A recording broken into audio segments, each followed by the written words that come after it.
আসসালামু আলাইকুম। আজকে আমাদের আরেকটা নতুন ব্লগে আপনাদের সবাইকে শুভেচ্ছা। আশা করি সবাই ভালো আছেন, সুস্থ আছেন। আমরাও ভালো আছি আলহামদুলিল্লাহ। এখন 4টার মতো বাজে। আজকে সকাল থেকে ভিডিও করতে পারি নাই, একটু বাইরে গেছিলাম বড় জালের সাথে। বাইরে বলতে বড় জাল একটু বাজার টাজার করতে গেছিলো। বড় জালের সাথে গেছিলাম, একা যাবে। আগে তো বড় ভাসুরকে নিয়ে যাই, বড় ভাসুর গেছে পরে আর মানে মাছ বাজার কাঁচা বাজার যাই বলেন কিছুই করে নাই এতদিন।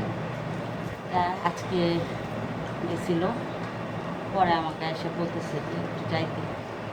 আগেও মাঝে মাঝে গেছি, হঠাৎ হঠাৎ যদি বড় ভাসুর না গেছে, মানে বড় ভাসুরকে নিয়ে বেশিরভাগ যাই। তা আজকে গেছিলাম।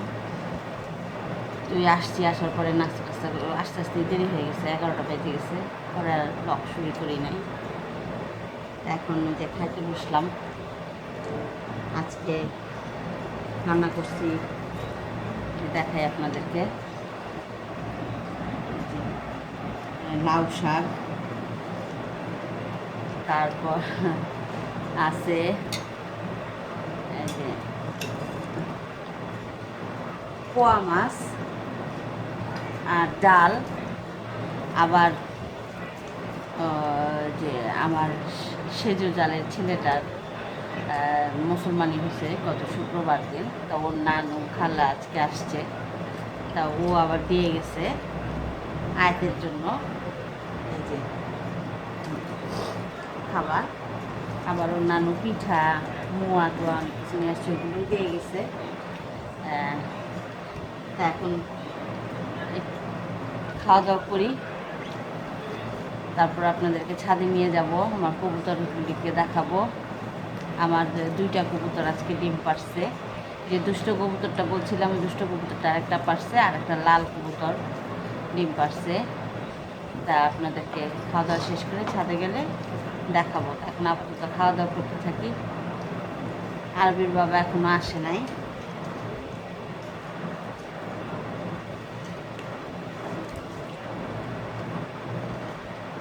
একা হাতে সব কাজ করতে হয়তো দেরি হয়ে যায়, আর আমার সকালে গ্যাস চলে যায়, যার কারণে আরও আমার আলসামি ধরে যায়, রান্না বান্না করতে দেরি হয়ে যায়। আর আমার খাওয়া দাওয়াটা দেরিতেই হয়। ওর বাবা খাইতে খাইতে সে প্রায় সন্ধ্যা, ছেলেও এখন স্কুল নাই, কিছু নাই। এর জন্য নাহলে তো স্কুল থেকে আসতে আসতে 5টা সাড়ে 5টা বাজে যেত।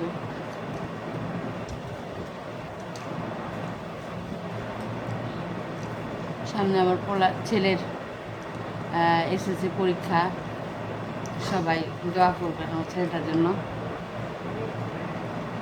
চেষ্টা করতেছে, বাকিটা আল্লাহ ওর ভাগ্যে যা রাখছে, আমার ভাগ্যে যা রাখছে তাই হবে।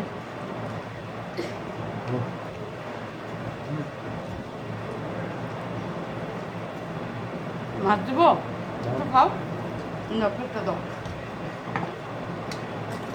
মাছ খাই আর একটু পোড়াও খাই।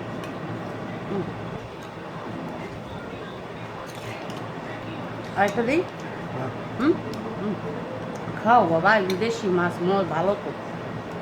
একদমই মাছ খেতে চায় না, কেউ না। ভিডিওর মাঝখানে আরবির বাবা ফোন দিছিল। আরবি লনটা যখন প্রত্যেক দিনে আসার সময় টুকটাক ঘরের জন্য তো কিছু লাগে, সেই জন্য ফোন দেয় কি লাগবে।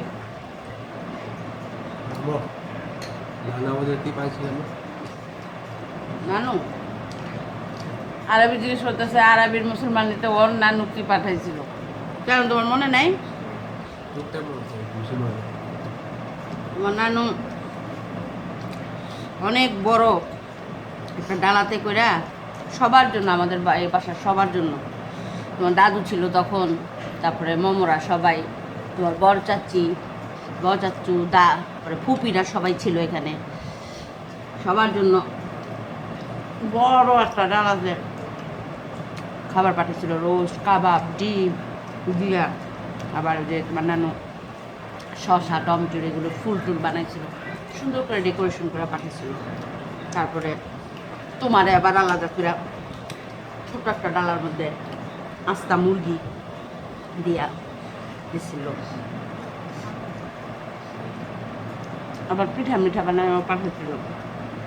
তারপর তোমার মেজো চাচিও তো অনেক পিঠা টিঠা, তারপরে স্ন্যাক্স আইটেম, অনেক, হ্যাঁ চকলেট, অনেক চকলেট দিয়া তোমার মেজো জাতীয় এত কিছু দিয়া তোমার সাজাই দিছিল। তোমার তো অনুষ্ঠানটা হয় নাই, দাদু মারা গেল ওই জন্য। নানুরা দেয় যে আরান্ডে, যেমন নানু নিয়ে আসছে, নানুরা নাতিদের জন্য পাঠায়, নানির বাড়ি থেকে আসে। তোমার জন্য কি বাড়াবে? তোমার কি মুসলমান নিতে চাই?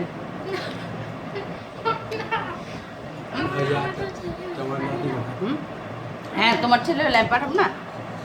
আহাত বলতেছে আমার ছেলে হলে তুমি পাঠাবা, আমি যদি বাইচে থাকি তাহলে তো পাঠাবো, কিন্তু ভাইয়ের বউ পাঠাবে কিনা বলতে পারি না। ওরা জিজ্ঞেস কর, ও যদি পাঠায়, ও যদি ওর বউরে দিয়ে করায় পাঠাইতে পারে পাঠাইব, আর আমি আর বাবা থাকলে তো পাঠাবো।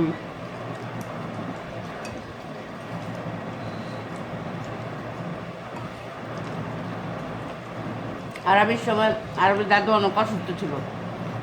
আরবি তখন মুসলমান হওয়ার কথা ছিল না, ছিল আর দুই মাস পরে হঠাৎ করে ওর বাবার কি জানি মনে হইলো, কি জানি স্বপ্নে দেখছে না কি জানি, যাই হোক ওর মনটা বাড়ি দিছে যে আম্মার শরীর ভালো না।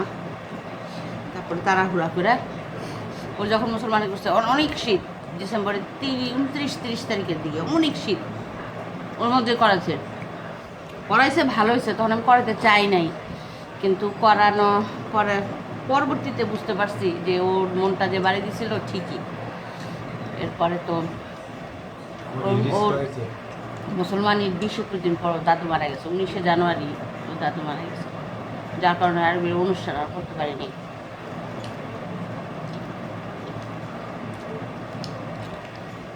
আমার আম্মা যেদিন সবার জন্য খাবার পাঠিয়েছিল, মানে আরবির উদ্দেশ্য করে, আমার ননদও ছিল, ননদের ছেলেপেলে ছিল, সবাই ছিল, এবার বাসার সবার জন্যই পাঠিয়েছিল।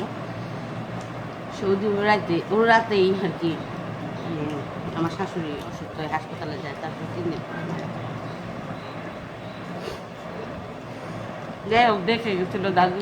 এটাই আরবির মুসলমানি তো অনেক আনন্দ হয়েছিল, যদিও অনুষ্ঠান হয় নাই, কিন্তু মুসলমানির আগের দিন ওর বড় চাচি মেজো চাচি অনেক আনন্দ করছে। ওর হলুদ দিছে, ওর দাদু নানু দুজনে মিলা, বোনেরা মিলা, চাচাতো বোন আয়াত তো তখন খুবই ছোটো, মোমো রোজা, মোমো তো বড় ছিল, মোমো করে রাখি টাকি পড়াই দিছে, অনেক আনন্দ করছিল মোমোর আম্মা, মানে বড় ভাবি। এরপর আবার পরের দিন মোমোর আম্মা মেজো ভাই সবাই হলুদ টুলুদ দিয়ে ওরা গোসল গোসল করাইছে, অনেক আনন্দ করছে। ওর দাদু যদি অসুস্থ না হতো তাহলে অনুষ্ঠানটা হইতো। যাই হোক, আরবি জিজ্ঞেস করলো, তা মনে পড়লো, বললাম। তা আমরা খাওয়া দাওয়া করতে থাকি, খাওয়া দাওয়া করে ছাদে যাবো, ছাদে যাই পুকুরগুলিকে দেখাবো। আমরা যেমন ঘরের মেম্বার, এখন ওইগুলোও আমার ঘরের মেম্বার, আপনাদেরকে দেখাবো। খাওয়া দাওয়া শেষ করি, ওদেরকে খাবার দাবার দিতেছি।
আমাদের এই কবুতরটা আজকে ডিম পারছে।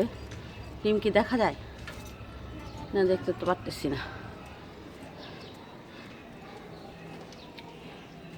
এই যে এটাও আজকে পারছে। এই যে দুইটা ডিম, যে সুন্দর দেখা যেতেছে দুইটা ডিম। এরাও পারবে মনে হইতেছে, কিন্তু পারে নাই। এরা একটা পারছে। তারপর এদের বাচ্চা কাচ্চা, এর বাচ্চা কাচ্চার খবর কি? এই যে খাবার দিচ্ছি, খাইতেছে। যে এগুলিকে খাবারের পাত্র, এগুলি পানির পাত্র। আচ্ছা, আমি সবাইকে খাবার দেই, তারপর আবার দেখাই।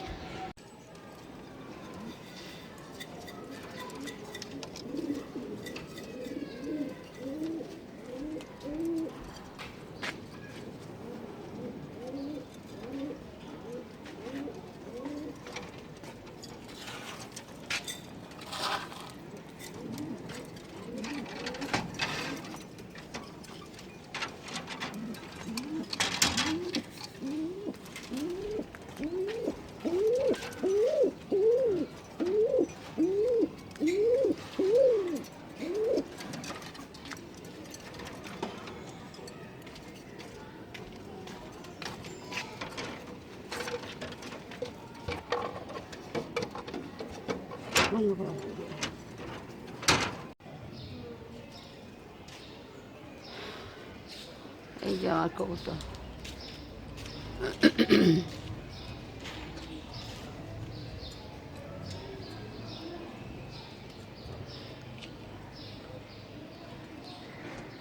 আয়াত হাঁটতেছে।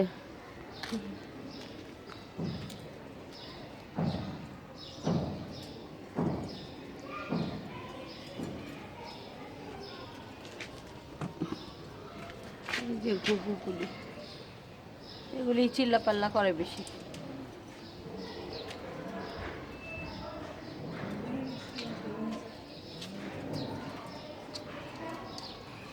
এটা আজকে ডিম পারছে।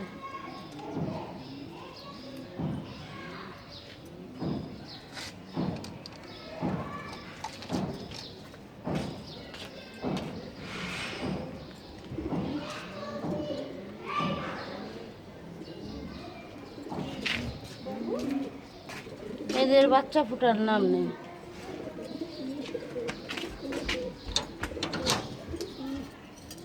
এই যে এখানে একটা লাইট লাগাইছে, আবার এইদিকেও একটা লাইটের লাইন করছে।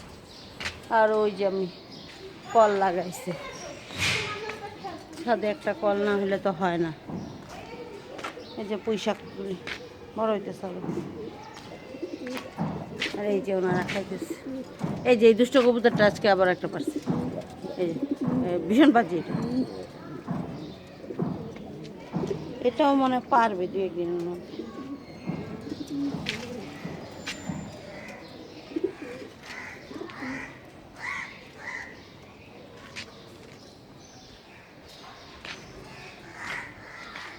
যে আয়াত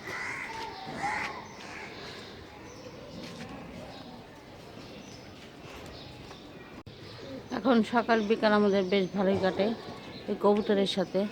আর এই ঘুঘুগুলি আনার পর আরও ওরা সুন্দর করে ডাকে, তো আওয়াজ করে, এটা আরও ভালো লাগে দেখতে।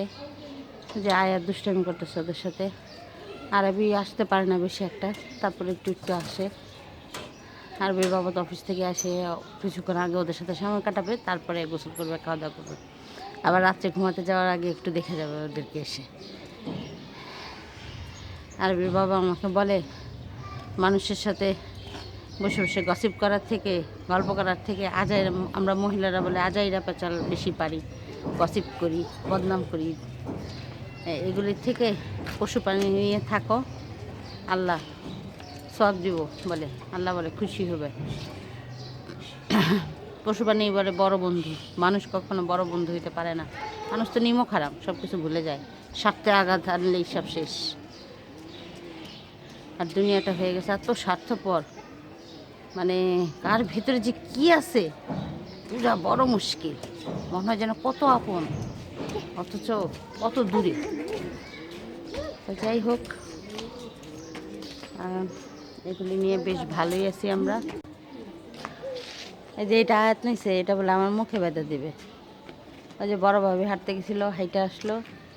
বড় ভাবিও সকালবেলা হাইটা প্রথমে ওদের সাথে দেখা করে পরে ঘরে যায়। আবার বিকালবেলা হাইটা আসে, হাইটা এসে ওদের সাথে দেখা করে তারপরে যায়। বড় ভাবিরা আমাদের মতো অভ্যাস হয়ে গেছে ওদের সাথে 2 বেলা সাক্ষাৎ করা। আসলে বড় ভাবি করবেই বা কি, একা একা একা মানুষ, ঘুরে গাড়ে আমাদের সবাইরে নিয়ে থাকে। সবাই আমার বড় ভাসুরের জন্য দোয়া করবেন, আল্লাহ যেন ওনাকে বেহেশত নসিব করে, উনি যেন পরপারে ভালো থাকে। আর ভাবির জন্য সবাই দোয়া করবেন, ভাবির যেন আল্লাহ ধৈর্য শক্তি সব কিছু দেয়, ভাবি যেন সুস্থ সবল থাকে, ভালো থাকে। যে সন্ধ্যা হয়ে যেতেছে, যে আয়াত ঘুরাঘুরি করতেছে আরবি ঘরে। আজান পড়ে যেতেছে, আমরা এখন চলে যাব। তো আজকে এই পর্যন্তই। সবাই ভালো থাকবেন, সুস্থ থাকবেন, আমাদের পাশে থাকবেন। আমাদের কবুতরের খামার কেমন হইতেছে জানাবেন, কোনো উপদেশ থাকলে দিবেন। ভালো মন্দ সব কিছু মিলেই কমেন্টস করবেন, লাইক দিবেন, আমার চ্যানেলটাকে সাবস্ক্রাইব করবেন। আজকে এই পর্যন্তই। আল্লাহ হাফেজ।